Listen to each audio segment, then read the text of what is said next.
Hello, मैं आज बताऊंगा समुद्र मंथन के समय लक्ष्मी माता का पुनर्जन्म कैसे हुआ था।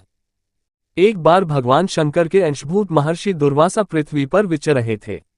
घूमत घूमते वे एक मनोहर वन में गए।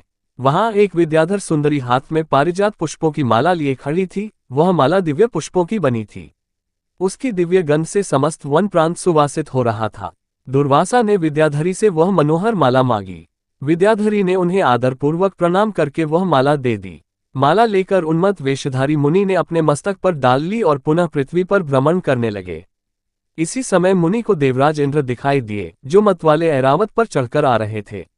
उनके साथ बहुत से देवता भी थे। मुनि ने अपने मस्तक पर पड़ी माला उतारकर हाथ में ले ली। उसके ऊपर भौरे गुंजार कर रहे थे। जब देवराज समीप आए तो दुर्वासा ने पागलों की तरह वह माला उनके ऊपर फेंक दी। देवराज ने उसे ऐरावत के मस्तक पर डाल दिया। ऐरावत ने उसकी तीव्र गंध से आकर्षित हो सूंड से माला उतार ली और सूंघ कर पृथ्वी पर फेंक दी। ये देख दुर्वासा क्रोध से जल उठे और देवराज इंद्र से इस प्रकार बोले, अरे ओ इंद्र, ऐश्वर्य के घमंड से तेरा हृदय दूषित हो गया है। तुझ पर जड़ता छा रही है, तभी तो मेरी दी हुई माला का तूने आदर नहीं किया है। वह माला नहीं, श्री लक्ष्मी जी का धाम थी। माला लेकर तूने प्रणाम तक नहीं किया, इसलिए तेरे अधिकार में स्थित तीनों लोकों की लक्ष्मी शीघ्र ही अदृश्य हो जाएगी। ये शाप सुनकर देवराज इंद्र घबरा गए और तुरंत ही ऐरावत से उतरकर मुनि के चरणों में पड़ गए। उन्होंने दुर्वासा को प्रसन्न करने की लाख चेष्टाएं की, किंतु महर्षि टस से मज न हुए। उल्टे इंद्र को फटकार कर वहां से चल दिए। इंद्र भी ऐरावत पर सवार हो अमरावती को लौट गए। तब से तीनों लोकों की लक्ष्मी नष्ट हो गई। इस प्रकार त्रिलोकी के श्रीहीन एवं सत्वरहित हो जाने पर दानवों ने देवताओं पर चढ़ाई कर दी। देवताओं में अब उत्साह कहाँ रह गया था। सबने हार मान ली। फिर सभी देवता ब्रह्मा जी की शरण में गए। ब्रह्मा जी ने उन्हें भगवान विष्णु की शरण में जाने की सलाह दी तथा सबके साथ वे स्वयं भी क्षीरसागर के उत्तर तट पर गए। वहां पहुंचकर ब्रह्मा आदि देवताओं ने बड़ी भक्ति से भगवान विष्णु का स्तवन किया। भगवान प्रसन्न होकर देवताओं के सम्मुख प्रकट हुए। उनका अनुपम तेजस्वी मंगलमय विग्रह देखकर देवताओं ने पुनः स्तवन किया। तत्पश्चात भगवान ने उन्हें क्षीरसागर को मथने की सलाह दी और कहा, इससे अमृत प्रकट होगा।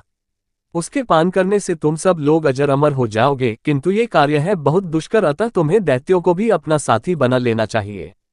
मैं तो तुम्हारी सहायता करूंगा। भगवान की आज्ञा पाकर देवगण दैत्यों से संधि करके अमृत प्राप्ति के लिए प्रयास करने लगे। वे भांति भांति की औषधियां लाए और उन्हें क्षीरसागर में छोड़ दिया। फिर मंदराचल पर्वत को मथानी और वासुकी नागराज को नेति प्रसिक बनाकर बड़े वेग से समुद्र मंथन का कार्य आरंभ किया। भगवान ने वासुकी की पूंछ की ओर देवताओं को और मुख की ओर दैत्यों को लगाया। मंथन करते समय वासुकी की निश्वासाग्नि से झुलसकर सभी दैत्य निस्तेज हो गए और उसी निश्वास वायु से विक्षिप्त होकर बादल वासुकी की पूंछ की ओर बरसते थे, जिससे देवताओं की शक्ति बढ़ती गई। भक्त वत्सल भगवान विष्णु स्वयं कच्छप रूप धारण कर क्षीरसागर में घूमते हुए मंदराचल के आधार बने हुए थे। वे ही एक रूप से देवताओं में और एक रूप से दैत्यों में मिलकर नागराज को खींचने में भी सहायता देते थे तथा एक अन्य विशाल रूप से, जो देवताओं और दैत्यों को दिखाई नहीं देता था, उन्होंने मंदराचल को ऊपर से दबा रखा था। नागराज वासुकी में भी बल का संचार करते थे और देवताओं की भी शक्ति बढ़ा रहे थे। इस प्रकार मंथन करने पर क्षीरसागर से क्रमशः कामधेनु, वारुणी देवी, कल्पवृक्ष और अप्सराएं प्रकट हुई। इसके बाद चंद्रमा निकले, जिन्हें महादेव जी ने मस्तक पर धारण। फिर विष प्रकट हुआ, जिसे नागों ने चाट लिया। तदनंतर अमृत का कलश हाथ में लिए धन्वंतरी का प्रादुर्भाव हुआ। इससे देवताओं और दानवों को भी बड़ी प्रसन्नता हुई। सबके अंत में क्षीर समुद्र से भगवती लक्ष्मी देवी प्रकट हुई। वे खिले हुए कमल के आसन पर विराजमान थी। उनके अंगों की दिव्य कांति सब और प्रकाशित हो रही थी। उनके हाथ में कमल शोभा पा रहा था। उनका दर्शन कर देवता और महर्षिगण प्रसन्न हो गए। उन्होंने वैदिक श्री सूक्त का पाठ करके लक्ष्मी देवी का स्तवन करके दिव्य वस्त्राभूषण अर्पित किए। वे उन दिव्य वस्त्राभूषणों से विभूषित होकर सबके देखते देखते अपने सनातन स्वामी श्री विष्णु भगवान के वक्षस्थल में चली गई। भगवान को लक्ष्मी जी के साथ देखकर देवता प्रसन्न हो गए। दैत्यों को बड़ी निराशा हुई। उन्होंने धन्वंतरी के हाथ से अमृत का कलश छीन लिया, किंतु भगवान ने मोहिनी स्त्री के रूप से उन्हें अपनी माया द्वारा मोहित करके सारा अमृत देवताओं को ही पिला दिया। तदनंतर इंद्र ने बड़ी विनय और भक्ति के साथ श्री लक्ष्मी जी ने देवताओं को मनोवांछित वरदान दिया। अगर आप हमारे चैनल पर नए हो तो लाइक, शेयर और सब्सक्राइब जरूर करें।